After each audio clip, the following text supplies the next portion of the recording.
এটা হলো আমার আদরের একমাত্র ছোট ভাই, যার জন্য আমি একটা চকলেট খেয়েও শান্তি পাই না। আমার চ্যানেলে আপনাদের সকলকে স্বাগতম। তো চলুন বেশি কথা না বলে ব্লগটা শুরু করা যাক।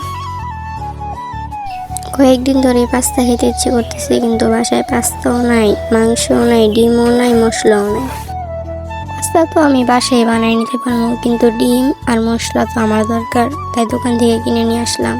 পাস্তা বানানোর জন্য এখানে আমি এক বাটি আটা নিয়ে নিছি। তো প্রথমে আটাগুলো রুটি যেভাবে বানায় সেম প্রসেস আমি আটাগুলো আগে মাখিয়ে নিছি।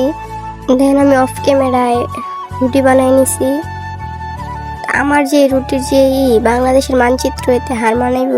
রুটি বানানোর পর গোল গোল শেপ যেরকম ফুল বানাই নিছি। আমার সেই বিখ্যাত কড়াইতে গরম পানি বসাইছি পাস্তাগুলো সিদ্ধ করার জন্য। পানিটা ফুটে আসার পর বানিয়ে রাখা পাস্তাগুলো গরম পানির মধ্যে দিয়ে দিলাম। 2-3 মিনিট সিদ্ধ করার পর এগুলো আমি একটা বাটিতে নামিয়ে নিতেছি। তারপরে সিদ্ধ করা পাস্তাগুলো আমি ঠান্ডা পানি দিয়ে ধুয়ে নিলাম।